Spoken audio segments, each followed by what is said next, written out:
ఈ భూమి మీద మన జన్మ మనము సత్యాన్ని గ్రహించడానికి. సత్యం అంటే ఏంటి? అసలు నేనెవరు? అంటే నా ఎసెన్షియల్ నేచర్ ఏంది? నేను ఎన్నాళ్ళు ఉండబోతున్నాను? నేను చేస్తున్నది ఏంటి? ఎందుకు నేను 24/7 ఆనందంగా ఉండాలి, ఉండలేకపోతున్నాను అనేటువంటి విషయాన్ని గ్రహించడాన్ని ఎసెన్షియల్ నేచర్ అంటారు. ఎసెన్షియల్ నేచర్ అంటే నేనేంటో ముందు నేను తెలుసుకోవాలి.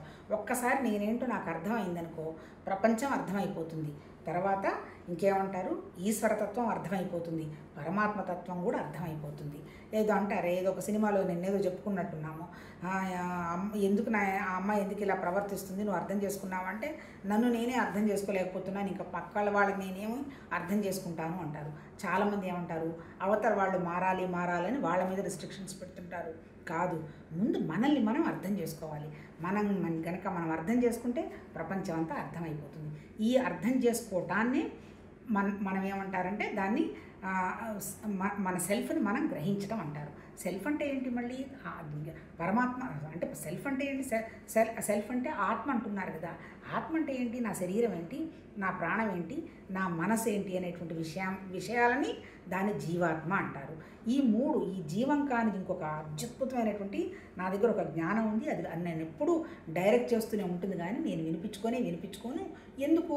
బోలెడు ఎక్వైర్డ్ నేచర్ నన్ను ఇబ్బంది తయారు చేసుకున్నాను కాబట్టి. అంతే కదా. ఒకటి భగవతత్వం, 99 విశేషాలు అన్నాడు. ఏంటా విశేషాలు? మనం తయారు చేసుకున్నటువంటి అనవసరమైనటువంటి విషయాలు. ఈ విషయాలు ఎంతసేపటికి మన్నేం చేస్తున్నాయి? ప్రపంచం చుట్టూ తిప్పుతున్నాయి. ఈ ప్రపంచంలో ఎవరున్నారు? వస్తువులు ఉన్నారు, మనుషులు ఉన్నారు. అంతే కదా. ఈ వస్తువు కాకపోతే ఆ వస్తువు అని, ఆ వస్తువు నుంచి ఈ వస్తువుకి కొట్టేస్తున్నాం. రెండోది మనుషులు ఏంటి? వీళ్ళు మంచివాళ్ళు, వాళ్ళు మంచివాళ్ళు కాదు అని 24 గంటలు చెప్పేసుకుంటూ ఉన్నాం. ఆ తర్వాత దానికే మనకు పురుషోత్తమ యోగంలో ఏం చెప్తాడు? 3 చెప్తాడు. ఏంటి? ప్రథమ పురుష, మధ్యమ పురుష, ఉత్తమ పురుష అంటాడు. ప్రథమ అంటే ఏంటి?